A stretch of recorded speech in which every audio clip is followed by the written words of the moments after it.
کہ رزق کمانے کے مسئلے میں بھی معتدل رہیں، کاروبار کریں، محنت کریں، منصوبہ بندی کریں، کوشش کریں، لیکن پیسے کمانے کے مسئلے میں ڈپریشن کا شکار نہ ہو۔ یعنی اس کو نہ جینے مرنے کا مسئلہ نہ بنائیں کہ اگر ایک مہینہ کاروبار صحیح چمکا ہے تو صحت بھی ٹھیک رہی ہے، اور اگلے مہینے اگر تھوڑے حالات خراب ہوئے ہیں تو بلڈ پریشر بھی کافی اوپر نیچے ہو گیا ہے۔ اس کو نفسیاتی مسئلہ نہ بنائیں۔ پہلے بھی کئی دفعہ کہہ چکا ہوں، پھر کہتا ہوں، 2-4-5 دوستوں سے پیار ہے تو 2-4 دفعہ انہی دنوں میں نا، سال کے بعد آ کے مجھے کچھ دن آتے ہیں نا کاروبار، انہی دنوں میں آ کے انہوں نے مجھ سے کہا، دور سے آئے، کہا جناب ہم کاروباری بندے، حالات ٹھیک نہیں، کوئی دعا بتائیں۔ تو میں نے کہا جن دنوں ٹھیک ہوتے ہیں ان دنوں کیوں نہیں آتے؟ کیا آج کل حالات بڑے اچھے ہیں، کوئی شکر کا طریقہ بتائیں، کیوں نہیں آتے؟ کیا فلسفہ ہم نے اختیار کر لیا ہے؟ رزق کا وعدہ اللہ کا ہے، اس کو کمانے میں اور پیسے کمانے میں محنت کرنے کا حکم دیا گیا ہے۔ نبی پاک علیہ الصلوۃ والسلام نے فرمایا جدوجہد کرو، نکلو، اللہ پہ بھروسہ کر کے نکلو، جس طرح وہ پرندوں کو روزی دیتا تمہیں بھی دے گا، لیکن اس میں نفسیاتی مسئلہ نہ بنایا جائے، نفسیاتی نہ بنایا جائے۔ حضور علیہ الصلوۃ والسلام نے نا ایک جملے کے اندر اس مضمون کو اتنے حسین انداز میں سمیٹا ہے نا کہ مسلمان، یہ ابن ماجہ میں موجود ہے، مسلمان اگر ان 2 جملوں کو کبھی سمجھ جائے نا تو سکون آ جائے زندگی میں، اطمینان نصیب ہو جائے، تیقن کی دولت ملے۔ حضور فرمانے لگے رزق کمانے کے معاملے میں معتدل رہنا، کوئی بندہ اتنی دیر تک مرے گا نہیں جب تک اس کے حصے کا رزق اسے مل نہ جائے۔ اتنی دیر تک بندہ دنیا سے نہیں جائے گا، تیرا حصہ تیرے تک پہنچے گا۔ کبھی بھی بے آبرو ہو کے رزق کمانے کے چکر میں نہ پڑے، کبھی بھی ذہن پہ سوار نہ کر لیں کہ میرا کام نہیں چل رہا، کبھی بھی اس طرح کی طبیعت نہ بنائے۔ اور میں تھوڑی دیر پہلے عرض کر رہا تھا کہ ایک بزرگ نے نا 2 کنجوس لوگوں کو پہلے بلایا، کنجوس آدمی تھے اللہ ماشاء، تو ان کے سامنے کھانا رکھا، کھانا بڑا بہترین اعلیٰ کوالٹی کا، لیکن ان سے کہا کہ جناب ہم نے نا ایک سبق لینا ہے آپ سے، تو کھانا تو آپ کو ملے گا اور آپ کی مرضی کا پکایا ہے، پر کھانے کا طریقہ ہمارا ہے۔ انہوں نے کیا کیا، یہاں سے رکھ کے نا ان کے ہاتھ باندھ دیے۔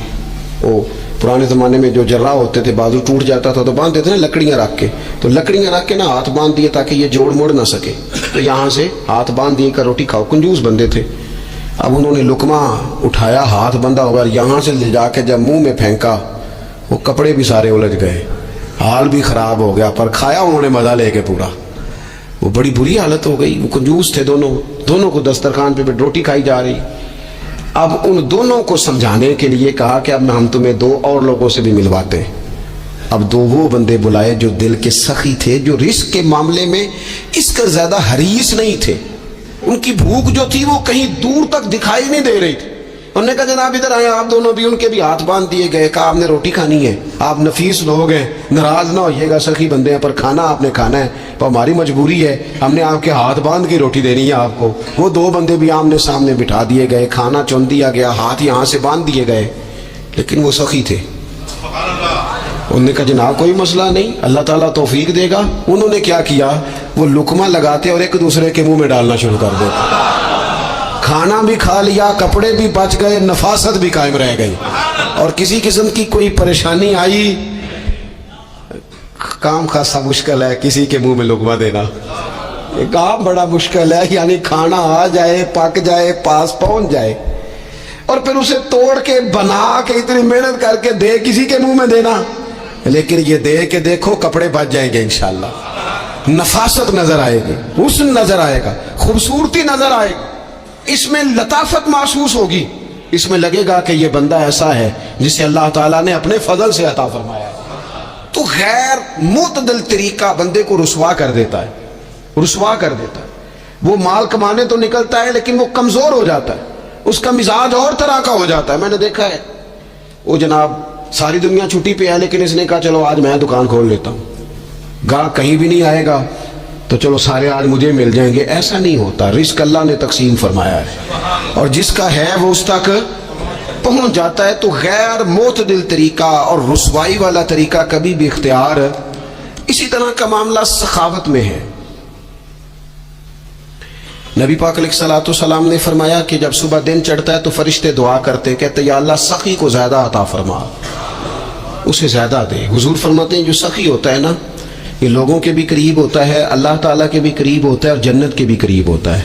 اور یہ جو کنجوس ہوتا ہے یہ لوگوں سے بھی دور ہوتا ہے، اللہ تعالیٰ سے بھی دور ہو جاتا ہے، جنت سے بھی دور ہو جاتا ہے. سخاوت بڑی اعلیٰ چیز ہے، لیکن اس میں بھی معتدل رہنے کا کہا گیا. معتدل.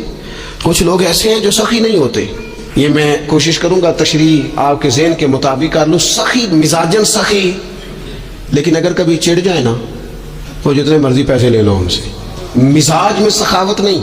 لیکن اگر طبیعت ہے اس طرح کی کہ اگر ان کا ذہن آ گیا نا، کبھی کہیں کسی نے تعریف کر دی ہے، پوری خوشامد اس نے کر لی ہے، تو پھر تو جناب ساری جیب بھی آپ خالی کرا دیں. یہ مزاج کی سخاوت نہیں ہے، یہ تو آپ کی طبیعت کا وہ ابال ہے کہ اگر کسی بندے کو پتہ چل گیا کہ کس طرح کر کے آپ قابو آتے ہیں تو پھر وہ روز استعمال کرے گا. اور یہ ہوتا ہے، یہ ماحول ہوتا ہے. میں چونکہ مذہبی ماحول سے تعلق رکھتا ہوں، میں نے خود یہ دیکھا ہے کہ کوئی شخص اگر اس نے زیادہ بڑا منہ کھول کے لوگوں سے مانگنا شروع کر لیا تو پھر تو جناب بڑی بات ہے، مہنگا آدمی. اور اگر کوئی اپنی وفاداری قائم رکھتا ہے، خوشامد نہیں کر سکتا، اس کی طبیعت نہیں ہے کہ وہ 20-50 لوگوں کی خوشامد کرے، 10 کو حاجی صاحب کہے، 20 کو عاشق رسول کہے، اور 30-35 کو کہے جناب بڑی بات ہے، ہم نے تو بڑا دیکھا ہے، آپ تو بڑے بہترین لوگ ہیں. تو پھر جناب وہ اگر یہ کام اسے کرنا آتا ہے تو پھر اس کا مطلب ہے اسے دہاڑی بھی اچھی لگانی آتی، پھر اس کی آواز کا بھی زیادہ سریلا ہونا ضروری نہیں. پھر اللہ تعالیٰ معاف فرمائے، پھر بس ٹھیک ہے، اب میں کیا اس پر تبصرہ کروں. پھر تو ہم دیکھ رہے ہوتے ہیں جس کو وہ عاشق رسول کہہ رہے ہوتے ہیں نا. اور ایسی خطرناک، میرے سامنے ایک نعت خواہ ایک صاحب سے کہنے لگا، نعت حضور کی پڑھی جا رہی ہے. کبھی شعراء ایک کام کرتے تھے، وہ کہتے تھے شعر تیری نظر ہے، وہ غزل کا شعر ہے یا کوئی ایسا شعر ہے، لیکن ایک شعر ہے نعت کا، اس میں تو حضور کی تعریف ہے. نبی پاک کی تعریف کا شعر کسی بندے کی نظر کیسے ہو سکتا ہے جب اس میں ذکر ہی رسول پاک کا ہے. تو وہ نعت خان صاحب کہنے لگے، بندہ سامنے بیٹھا ہے، تھوڑا بہت میں بھی اسے جانتا ہی تھا، تو اسے کہنے لگے حاجی صاحب یہ شعر تو آڑی نظر ہے. میں نے آخیا تو مہربانی کر، یہ نظر کوئی اور شے کر لیا، یہ تو نعت ہے حضور کی، یہ نبی پاک کے لیے رہنے دے، اس کی نظر تو نے کر دی ہے. تو نالے میں کیا یہ حاجی جی نے دیر تک پیچھے بیٹھا سی، انہیں دیر تو نظر کیتی نہیں، دتیاں لے کے سامنے آئے تو نظر نے یاد شروع کر لی. نہ کریں یہ کام، اس سے کوفت پہ. اور آپ یقین کریں، میں ذمہ داری سے کہتا ہوں، یہ کام کرنے والا بھی تنگ ہوتا ہے، اور جس کے لیے کر رہا ہوتا ہے پتہ اسے بھی سارا ہی ہوتا ہے کہ چکر کیا چل رہا ہے، سب پتہ ہوتا ہے. تو اس تکلف میں جب انسان کام کرتا ہے تو کہاں تک بات جاتی. سخاوت کرے لیکن چڑھ کر کوئی کام نہ کرے. نبی پاک علیہ الصلوۃ والسلام نے فرمایا، حضور فرمانے لگے اس طرح خیرات نہ کرنا کہ تمہارے اپنے بچے بعد میں لوگوں کے سامنے ہاتھ پھیلاتے پھریں. حضرت سعد بن ابی وقاص رضی اللہ تعالیٰ عنہ نے عرض کیا تھا، یا رسول اللہ صلی اللہ تعالیٰ علیہ وسلم، میں سارا مال اللہ کی راہ میں خیرات کرنا چاہتا ہوں، میری ایک ہی بیٹی ہے، میں چاہتا ہوں سارا اللہ کے راستے میں دے دوں. تو حضور فرمانے لگے نہیں بھائی، تو چوتھا حصہ دے، 3 حصے اپنی بچی کے لیے، بیویوں کے لیے، باقیوں کے لیے رکھ لے، لیکن تو یہ کام نہ کر. تو میرے عزیز زندگی میں خرچ کرنے میں بھی اعتدال کا مظاہرہ کریں. مجھے پتہ ہے اچھی طرح کہ ہمارے ہاں ایک مزاج بن جاتا ہے، طبیعت بن جاتی ہے کہ اگر کسی شخص کو آپ تھوڑی سی مدد کرتے ہیں تو وہ سمجھتا ہے کہ اگر اس نے مجھے 20,000 دیا ہے تو یقیناً اس کے گھر میں 50 لاکھ پڑا ہے. وہ پھر اگلے ہفتے دوبارہ آتا ہے، ایک نئی مجبوری کا بھی اظہار کرتا ہے. یہ ساری چیزیں ہوتی ہیں، ان چیزوں کے بیچ ہی آپ کو نیکی کرنی ہے، لیکن افراط و تفریط سے بچنا ہے. اسی طرح کا معاملہ اپنی زندگی کے دیگر معاملات میں کریں. نبی پاک علیہ الصلوۃ والسلام نے نا سادگی کو پسند کیا ہے. حضور سادگی کو پسند کرتے، کھانے کے معاملے میں بھی اور کپڑوں کے معاملے میں بھی، لیکن اچھا لباس پہننے کی اجازت دیتے. حضور علیہ الصلوۃ والسلام نے ایک موقع پر ارشاد فرمایا کہ اگر کسی بندے کے پاس گنجائش ہے تو اسے اجازت ہے کہ 2 جوڑے کپڑوں کے کام کاج کے لیے رکھ لے، 2 جوڑے جمعے کے لیے رکھ لے. اور نبی پاک صلی اللہ تعالیٰ علیہ وسلم نے ایک شخص کو دیکھا جو مالدار تھا، لیکن اس کے کپڑے پھٹے پرانے تھے، لباس پرا گندا تھا، بال بکھرے ہوئے تھے. تو اللہ کے محبوب علیہ السلام نے فرمایا تیرے اوپر اللہ کا فضل ہے، اور رب جب فضل کرے تو پھر اللہ فضل دیکھنا پسند بھی فرماتا ہے. فرمایا تو اچھا لباس پہن، حرج کوئی نہیں. لیکن اپنا رسول پاک علیہ السلام کا طریقہ مبارکہ یہی تھا کہ سیدہ عائشہ صدیقہ فرماتی ہیں کہ یہ وہ لنگی مبارک ہے اور یہ وہ پیوند والا کرتا مبارک ہے، اسی میں محبوب نے اپنی جان اپنے رب کریم کی بارگاہ میں پیش کر دی. اور فرماتی ہیں کتنے کتنے دن گزرے کہ رسول پاک علیہ السلام نے کھانا تناول نہیں فرمایا، کتنے کتنے دن گزرے. میں اس ساری بات کو اگر سمیٹوں نا تو میں یہ نوجوان اگر میری بات پر غور کریں تو اسلام کہتا ہے حضور خود کنگھی بھی فرماتے تھے، تیل بھی لگاتے تھے، امامہ بھی باندھتے تھے، سرما بھی پہنتے تھے، سادہ لباس پہنتے تھے لیکن صاف ستھرا. اسلام آرائش کی اجازت دیتا ہے، زینت کی اجازت دیتا ہے. آپ کنگا کریں، تیل لگائیں، خوشبو لگائیں، سرما لگائیں، صاف لباس پہنے، کپڑے دھلے ہوئے پہنے. حضور نے حکمن کہا، تاکیدن کہا کہ جمعے والے دن نہا کے مسجد میں آیا کرو. اسلام آرائش کی اجازت دیتا ہے، بس نمائش سے منع کرتا ہے. دکھاوا نہ کرو، نمائش نہ کرو.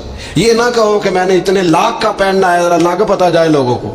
یہ نہ مزاج بناؤ کہ اوہو یہ تو میں نے جناب پچھلے ہفتے بھی پہنا تھا، یہ تو میں نے منگنی والے دن بھی پہنا تھا، نکاح والے. یہ نمائش ہے، نمائش سے اسلام منع کرتا ہے.